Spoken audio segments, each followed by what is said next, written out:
Bonjour, je suis Monsieur Estésimeba, enseignant de physique-chimie.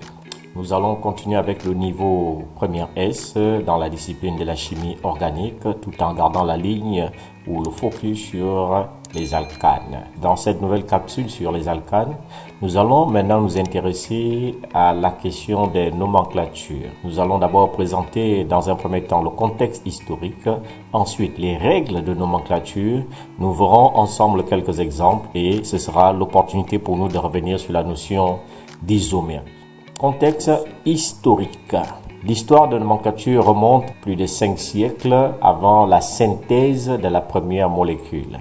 À cette époque, les scientifiques ne disposaient d'aucune règle pour nommer les molécules. Ainsi, plusieurs noms devenaient disponibles pour décrire une même substance. Nous avons près devant vous l'exemple du dioxygène qui portait les noms variés tels que air vital, air nécessaire à la vie, ou air de feu, parce que le dioxygène était un composant ou une substance nécessaire à la combustion. Donc, pour désigner le même élément, il fallait exploiter ou utiliser certains noms, ce qui faisait en sorte que les scientifiques de l'époque ne se comprenaient plus. D'où il fallait tirer la sonnette d'alarme et c'est Antoine Laurent de Lavoisier qui a été le premier à décréter cet état d'urgence afin d'établir des règles de nomenclature rigoureuses. 2. Règles de nomenclature. Ici, dans cette étape, nous allons aborder déjà dans un premier point la nomenclature des alcanes linéaires, c'est-à-dire non ramifiés, et nous allons voir dans un deuxième temps la nomenclature des alcanes ramifiés. Alcanes linéaires. Quelle est la règle? Le nom des alcanes linéaires est composé d'un préfixe basé sur le grec ancien qui indique le nombre d'atomes de carbone qui composent la molécule d'alcane.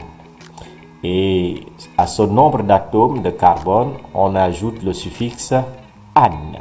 Oui, on va devoir faire un tour en français avec cette affaire de suffixe et de préfixe. Donc, on ajoute le suffixe ane et nous tenons à rappeler ici que dans l'encadré en rouge, c'est-à-dire ici, voilà, dans cet encadré-là, les 4 premiers alcanes étudiés depuis le premier cycle ne suivent pas cette règle parce que les noms ont été proposés ou conservés pour des raisons historiques.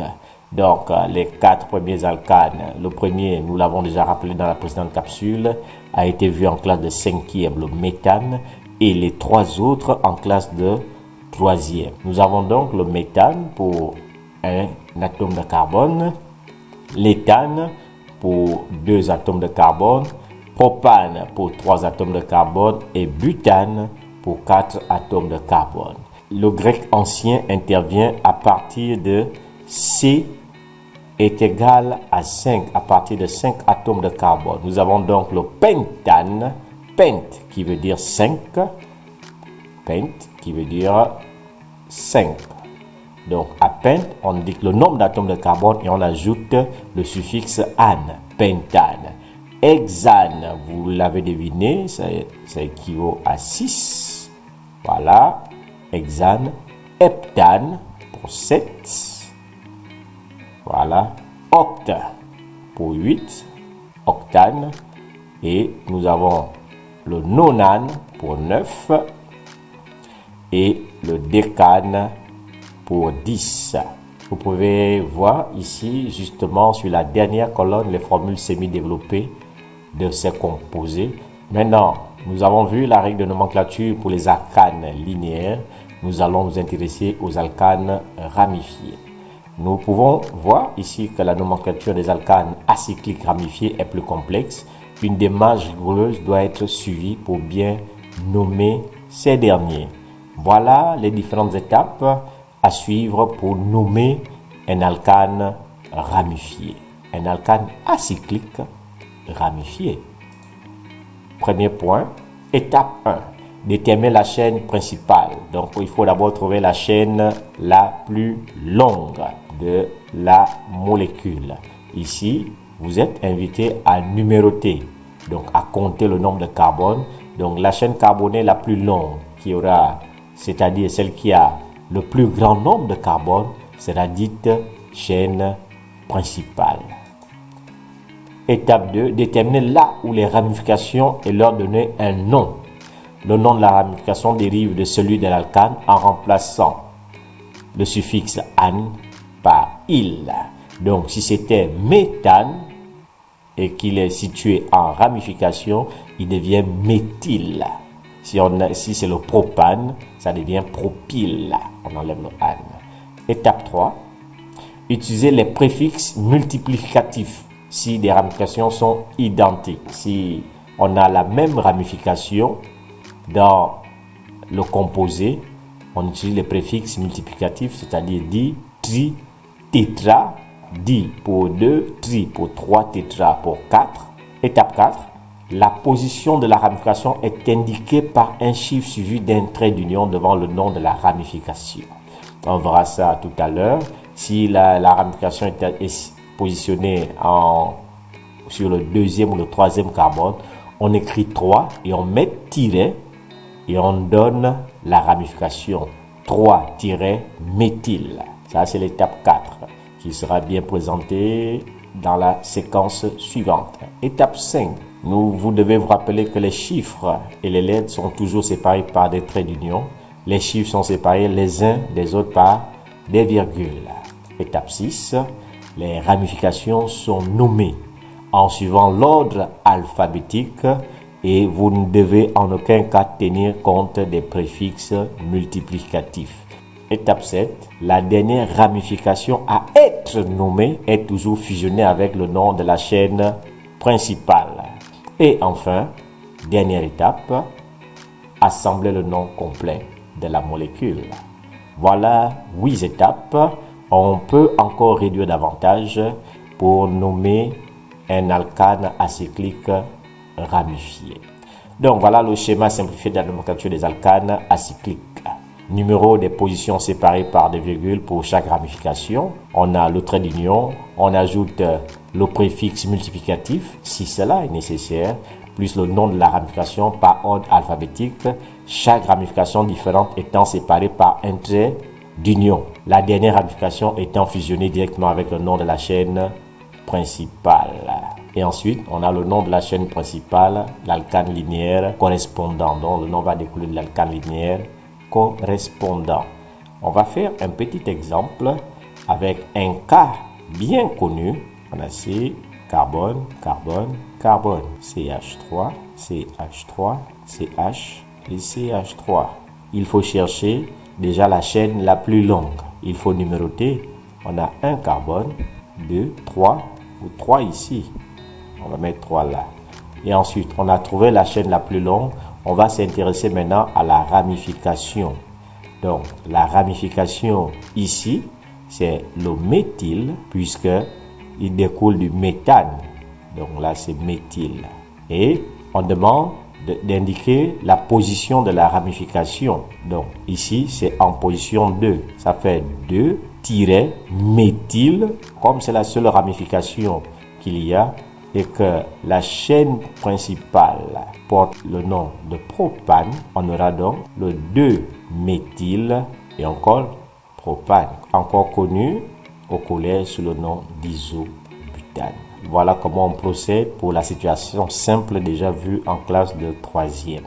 Exemple un peu plus complexe de nomenclature d'alcanes ramifiés. Petit a, on demande de nommer les molécules dont les formules semi-développées sont présentées ici. D'abord, numéroter la chaîne la plus longue, 1, 2, 3, 4 et 5. La chaîne carbonée la plus longue possède 5 carbones.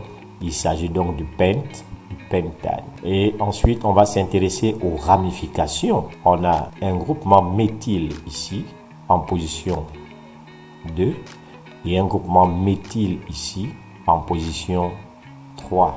On a dit qu'il faut utiliser les préfixes multiplicatifs si on est en présence de la même ramification.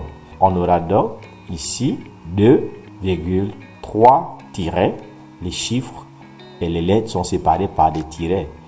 2, 3, 10 méthyle, puisqu'il y a 2 méthyle pentane.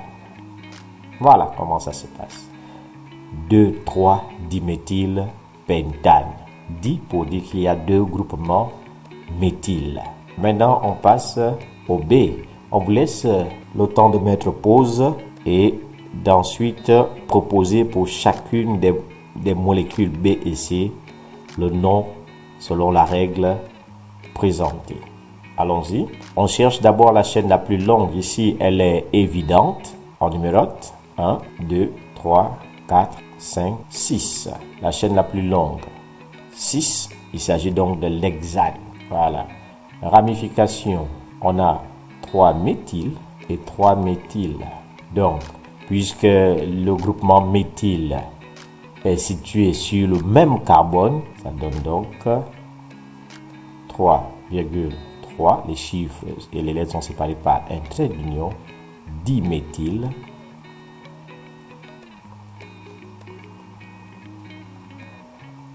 Hexane. Et on passe à la dernière molécule. On a ici la chaîne la plus longue. 1, 2, 3, 4, 5, 6, 7.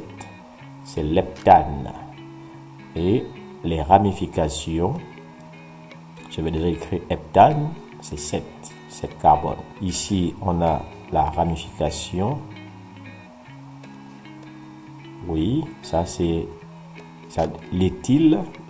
Ici en position 2, donc là ce sera 2 éthyle qui dérive de l'éthane, hydrocarbure alcane avec 2 atomes de carbone, donc lui c'est l'éthyle. Et on a également en position 4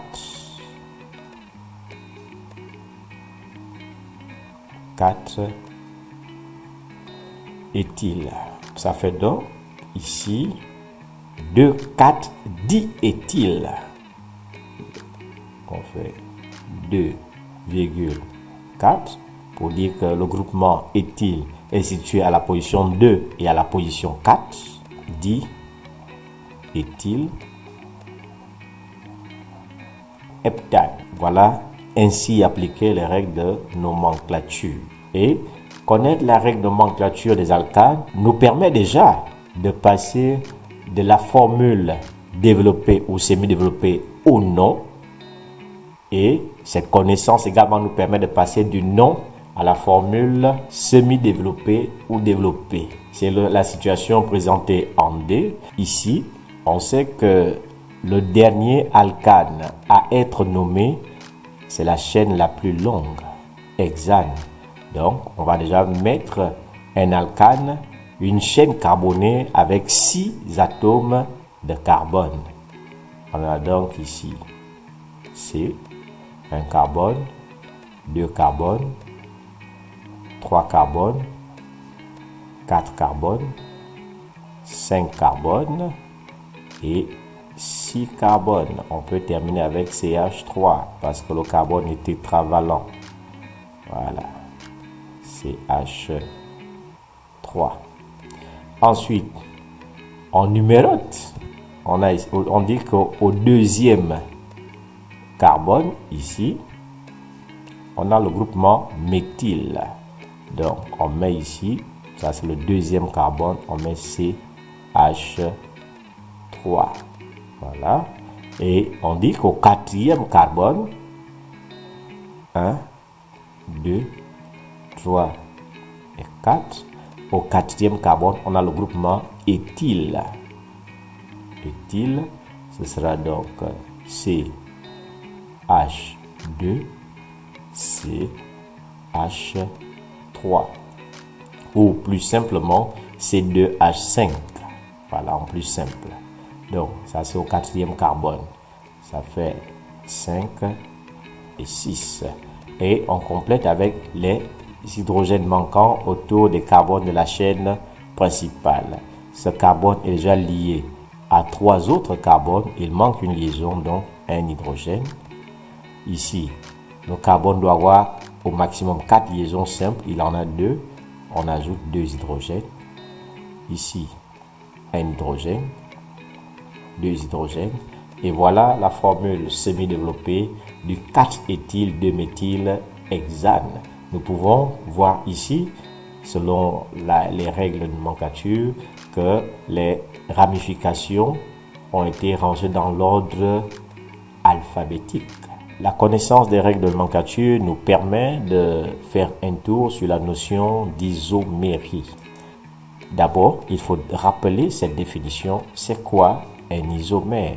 Ou encore, puisque c'est toujours au pluriel, c'est quoi deux molécules isomères ou c'est quoi des isomères? Les isomères sont des composés de même formule brute et de formules développées planes différentes. Formules développées planes différentes ou formules semi-développées planes différentes. Et si la formule développée est différente, nous avons vu les règles de nomenclature, donc le nom sera dit différent. Donc cela est l'occasion pour nous d'aborder avec les alcanes, base des hydrocarbures, la notion de type d'isomérie. Dans le cas des alcanes acycliques, le type d'isomérie qui est observé est l'isomérie de chaîne, liée à la disposition de la chaîne carbonée. Et un exemple classique, on aura le N-butane,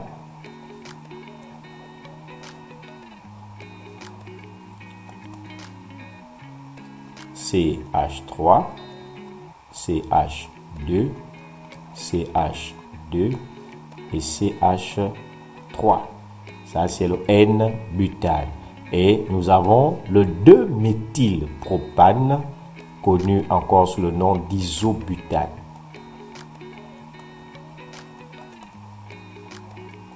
CH3, CH2, ah non, c'est C.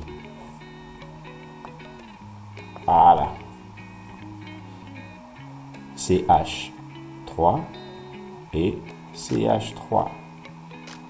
Donc la chaîne carbonée est différemment positionnée. C'est ça une isomérie de chaîne. Donc voilà le type d'isomérie qu'on aura dans le cas des alcanes.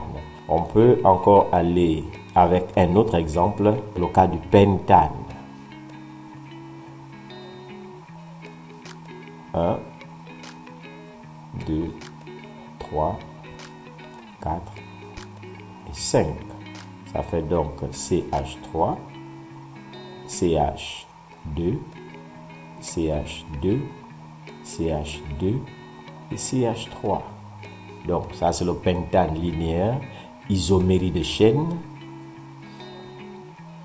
Donc lui c'est le pentane. Et isomérie de chaîne, on aura CH3, CH3, CH2, CH3. Voilà.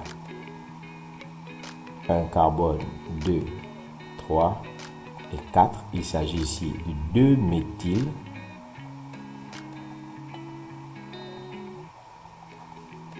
Butane.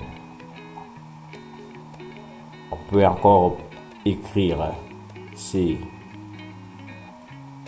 CH3,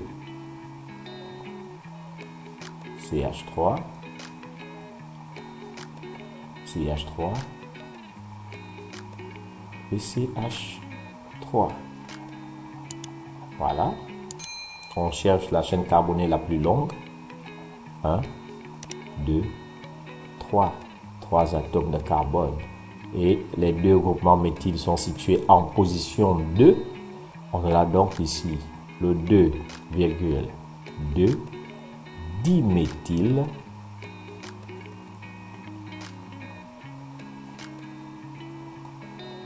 propane, qui est la chaîne carbonée la plus longue.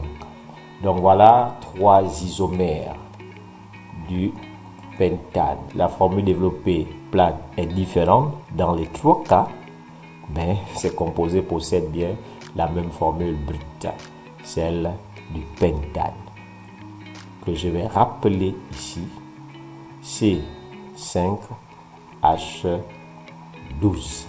Ça, c'est le pentane. Donc voilà ainsi un petit retour sur la notion d'isomérie. Nous avons rappelé la définition d'isomère et nous avons présenté le premier type d'isomère que l'on va découvrir en classe de première scientifique, qui est ici, pour les alcanes, une isomérie de chaîne.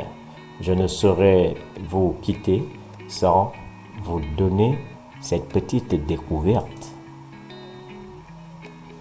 Saviez-vous que le parfum de pomme et celui de l'urine de chat ont la même formule brute? Donc le parfum de la pomme et le parfum de l'urine de chat, qui a une odeur caractéristique assez forte, ont pour formule C5H10O2. Voilà le petit retour sur la notion d'isomérie. Et nous avons pu observer avec cet exemple qu'en fonction du type d'isomère, les caractéristiques sont différentes. Dans le cas du parfum de la pomme et celui de l'urine de chat, l'odeur est diamétralement différente. Bien, voilà la fin de cette capsule sur la question de nomenclature des alcanes. Nous avons commencé par présenter le contexte historique, la nécessité de l'état d'urgence. Nous avons présenté les règles de nomenclature, notamment pour les alcanes linéaires non ramifiés et pour les alcanes ramifiés. Dans le cas des alcanes ramifiés, nous avons présenté 8 étapes pour aboutir à la nomenclature du composé organique. Et nous avons présenté quelques exemples. C'était l'occasion pour nous, avec les différentes nomenclatures des composés organiques, de revenir sur la notion d'isomérie. Et ici, nous avons précisé que dans le cas des alcanes, nous sommes en présence uniquement d'une isomérie de chaîne liée à la chaîne carbonée. Je suis M. Stésme Ba, enseignant de physique-chimie. Et si vous avez d'autres questions sur les nomenclatures, n'hésitez pas à les laisser en commentaire. Pour l'heure, nous nous donnons rendez-vous pour une prochaine capsule qui sera concentrée uniquement sur la nomenclature et une autre sur la détermination de la formule brute d'un composé organique, notamment celui des alcanes. Je vous dis à la prochaine.